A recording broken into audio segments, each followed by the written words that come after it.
Nesse vídeo eu vou te mostrar algo que vai mudar a forma como você olha para o mercado de ações brasileiro. Esse gráfico que eu puxei da Bloomberg mostra a relação entre as small caps e o Ibovespa nos últimos 22 anos. E o pontinho aqui na direita representa uma mínima histórica. É o menor valor da série inteira, menor inclusive que 2008, menor que 2015, menor que na pandemia. 22 anos de história e a gente tá no fundo do fundo. E esse vídeo vai ter 3 partes. Na primeira nós vamos falar sobre small caps, o que são, onde habitam e do que se alimentam. E na segunda eu vou te explicar como chegamos até aqui. Na terceira eu vou te mostrar como está composta a nossa carteira recomendada de ações aqui da Finclass. Quantas small caps tem e por quê. Vem comigo e a partir da segunda parte é que a coisa fica interessante de verdade. Então já deixa o seu like e se inscreve antes de eu começar. E eu preciso te lembrar que a Finclass está de aniversário. Então já entra para a lista de espera que está na descrição do vídeo para garantir 50% de desconto na sua assinatura. Antes de eu te mostrar os gráficos, eu preciso desfazer um equívoco que afasta muita gente boa deste mercado. Small cap não significa uma empresa pequena. O índice Small Cap da B3 mistura empresas com 500 milhões até empresas de 12 bilhões de faturamento anual. Um exemplo é a Tupy, lá de Joinville, no Sul, fundada em 1938. É a maior fabricante de componentes estruturais para veículos pesados do Brasil e fornece para Scania, Volvo, Cummins, quase 10 bilhões de faturamento anual. Isso é uma empresa pequena? Não necessariamente, pelo menos pensando em faturamento.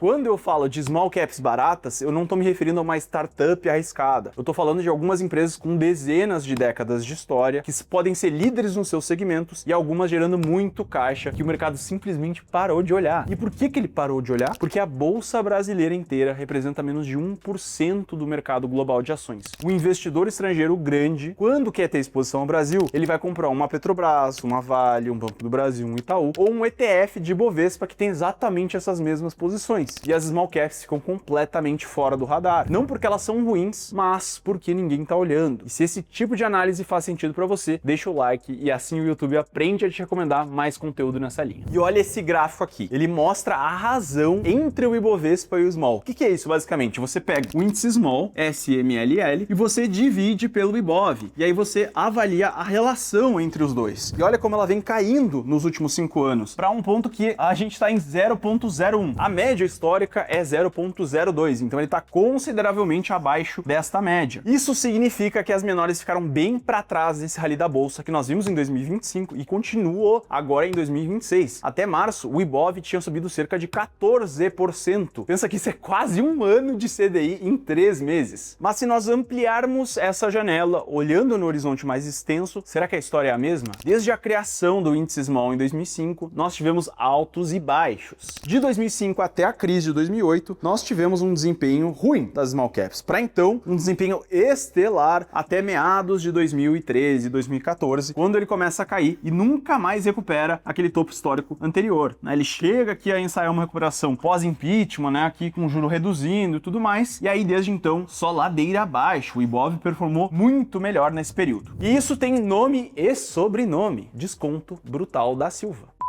E nesses últimos 5 anos, em especial, o culpado foi o patamar de juros. Uma Selic nas alturas, empresas menores dependem mais de crédito para crescer, e o capital de terceiros para crescer, para expandir, abrir loja, contratar, com um juro muito alto, isso fica caro. E o mercado olhou para as small caps e falou: não obrigado, vou ficar na renda fixa. Só que os ciclos mudam, e quando esse ciclo vira, a história mostra que a reversão nas small caps tende a ser desproporcional. Imagina você conseguir capturar, talvez não na baixa, porque a gente nunca consegue saber quando que é o fundo exatamente, Mas imagina se você tivesse comprado aqui small caps, você teria amargado um prejuízo frente ao Ibov para então uma recuperação muito expressiva até esse período. Imagina pegar isso aqui, daqui até aqui, já é uma rentabilidade absurda que você pode oferir nas small caps. E olha, esse tipo de dado eu tirei da Bloomberg, que nem todo mundo tem acesso naturalmente, porque custa vários milhares de dólares ao ano. Mas se você quer ter acesso a esse tipo de análise, existe a Finclass, que tem uma carteira completa, já existe há 5 anos, está completando seu aniversário com um desconto de 50% do plano anual, de R$ 79,90 por mês para R$ 39,95. Muito barato, com uma carteira recomendada montada por analistas profissionais, e você não vai precisar comprar a carteira de ações e depois mais comprar a carteira de fundo imobiliário e de alternativos e internacional. Você ganha o portfólio completo. Além disso, 3 meses grátis de Duo Gourmet. Então, se você tem interesse, entra na lista de espera, fica esperto que as vendas só abrem no dia 23 de abril, às 8 da manhã. Tem uma pergunta óbvia que você deve estar se fazendo, que é, se tá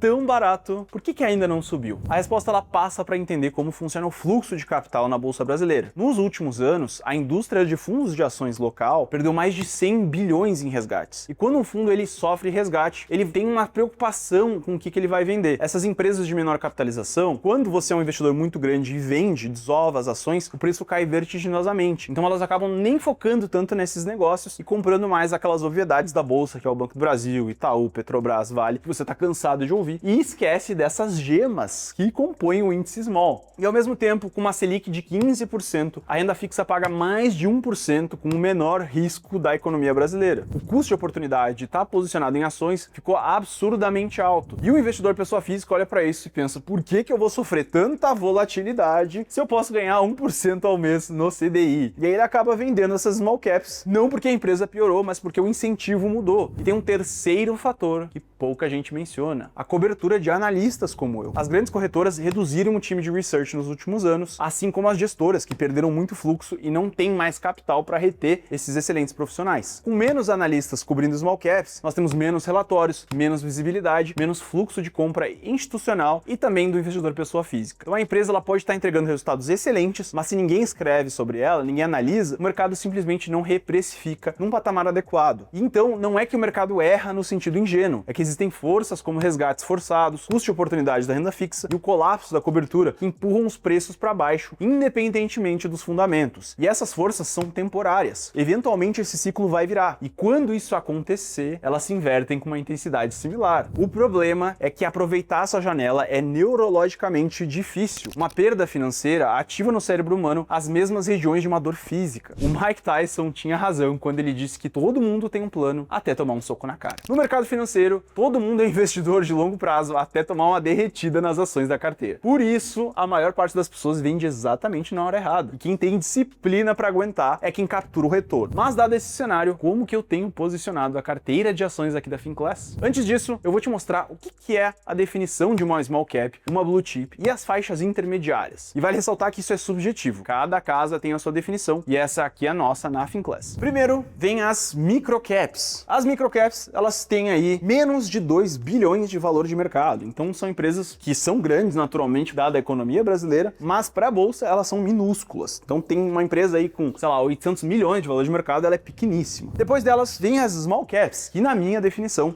passa por 2 a 10 bilhões de reais. Seguido das mid caps, e aí vai de 10 a 20 bilhões de valor de mercado, e seguido das blue chips, que são aquelas grandes empresas, os colossos do mercado financeiro, que valem mais de 20 bilhões de reais. E como que tá a nossa carteira? Você acha que tem mais blue chip, mais small cap, mais mid? Vou te mostrar agora. Olha que interessante. E aqui nós temos a carteira de ações da Finclass. Vale lembrar que nós temos duas carteiras, a Arca Renda e a Arca Valorização. Uma foca em valorização, como o nome indica, e a outra em fornecer um fluxo de renda, seja por dividendos, juros, alocação estrutural bastante diversificada, considerando todas as ações recomendadas, o valor de mercado, a classificação e o ADTV. O que é o ADTV? É o Average Daily Trading Volume, ou seja, o volume médio diário que foi negociado esse ativo nos últimos 3 meses. Então nós vemos uma discrepância muito grande dentre os ativos, né? O mais líquido negocia aí por volta de 861 milhões ao dia. O segundo, 242. E o menor, 5 milhões. E olha que interessante, se uma empresa ela negocia somente 5 milhões ao dia, um grande gestor com bilhões e bilhões de reais ou dólares para investir não vai conseguir se posicionar nela. E aí, que Peter Lynch mostra que você tem uma vantagem como investidor pequeno frente aos grandes, porque você não tem uma preocupação tão relevante com liquidez. Você consegue negociar uma empresa que negocia somente 5 milhões ao dia. E aqui nós temos os intermediários, né? Outra que negocia 44, mas é uma blue chip. Uma small cap que negocia 74. Algumas empresas elas acabam tendo mais volume por conta da free float, né? Se uma empresa, o controlador aí tem a maior parte das ações, só uma pequena parte é negociada e acaba tendo um volume menor, tá? Então não necessariamente uma empresa maior tem mais liquidez, isso vai variar também conforme a composição acionária. E aqui analisando pela nossa classificação, olha quantas small caps nós temos. 1, 2, 3, 4 small caps, mas não para por aí. Nós temos também as micro caps. Olha que interessante, uma empresa que vale 1,4 bilhão, é muito pouca coisa para a bolsa, e uma outra que vale 1,5, são as duas micro caps. Agora me diz, qual que é a chance de um Banco do Brasil da vida estar mais bem precificado do que uma empresa que vale 1,4? Ninguém tá olhando para isso aqui. E tem algumas gemas, na minha visão, essa que vale 1,5, cara, tem muito potencial. Então se você ficou interessado pela minha tese Alaquelete, de que não é que vai faltar papel, mas vai faltar small caps. Fica esperto, porque se você comprar um ETF de small cap, vai vir muita empresa ruim, alavancada junto com isso. Então o mais inteligente a se fazer é selecionar as melhores para compor a sua preciosíssima carteira de investimentos. E isso você pode fazer conosco, seguindo a carteira recomendada da Finclass. E eu acho que você já percebeu que eu tô bastante animado com essa minha tese de small caps. Se você quer aproveitar isso, lembre-se que a Finclass está de aniversário, com 50% de desconto. Comenta aqui qual empresa pequena que você gostaria que eu analisasse e até a próxima. Bons investimentos!